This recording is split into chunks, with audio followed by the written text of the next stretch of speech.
Well, a few years ago, during the India Today conclave, in fact, in 2021, 4 years ago, I had the opportunity to speak to some of the leading lights of the Indian drone industry. IdeaForge, NewSpace, and some others. Take a look. This was 4 years ago.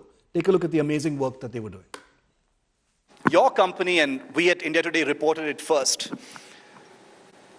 has started supplying drones to the Indian Army in the backdrop of what we've seen happen in Ladakh. Now, I know we can't get into any specifics, but I want you to paint a picture for our audience here of what your drones, as we speak now, are doing for the Army in Ladakh. And as a journalist who's been there, I know that they're providing a technology and a capability that has never been available before. Paint us that picture, Ankit.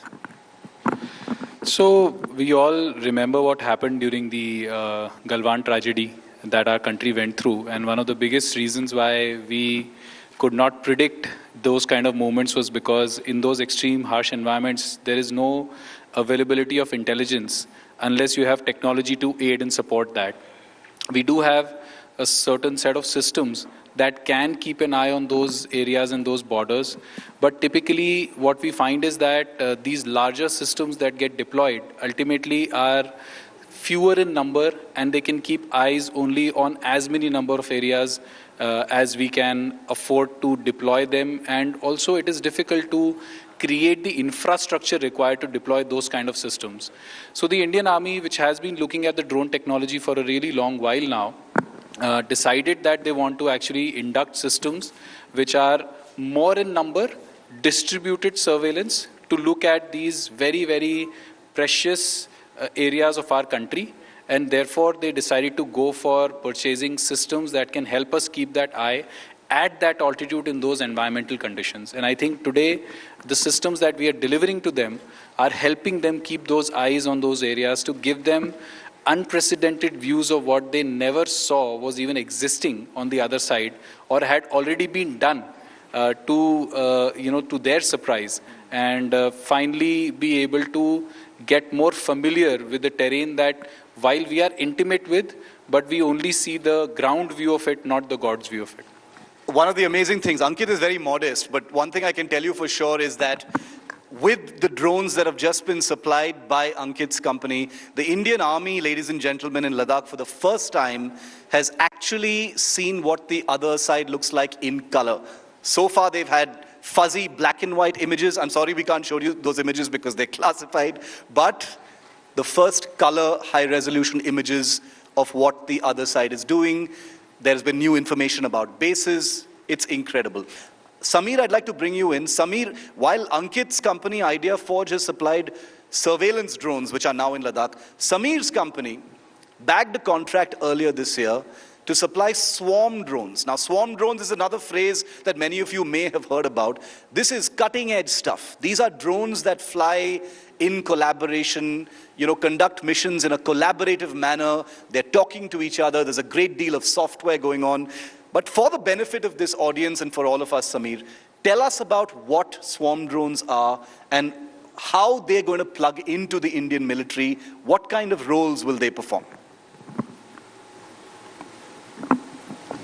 Yeah, thank you, Shiv. Swarm drones basically are a system with a collection of a large number of robotic entities. Now, swarming can be in air, on land, or on the sea.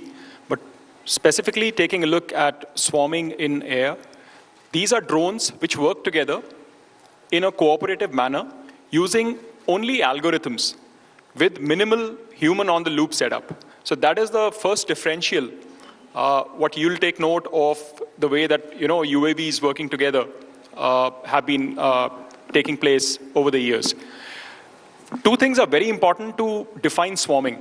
First, the capability of each drone to not strike into the next drone which is around it. So this is called cohesion. Now, this is something which is only possible if the drone is aware what is around it and how it is to, kind of circumvent around another drone which is coming towards it. The second aspect which is important is the drone or the swarm's ability to interact with the environment it is flying. If, let's say it's in a terrain, in a mountainous terrain, it should know that there is a mountain there and I have to go on top of it or I have to circumvent it. So interaction with the environment. A drone, a mass drone, it's like a flock of birds flying together. These birds, one, never strike each other. And second, they don't go and bang themselves into a tree or into any kind of obstacle.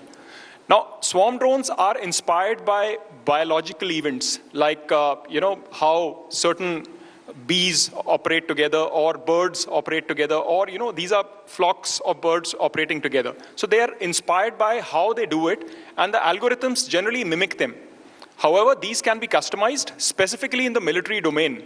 It is very important how you utilize all of these UAVs together to carry out a certain class of mission.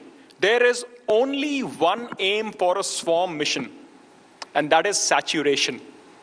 Saturation of a certain class of target, or saturating the battlefield where you can see more because you've got more eyes in the sky. You can carry out more kind of attacks, various kinetic and non-kinetic.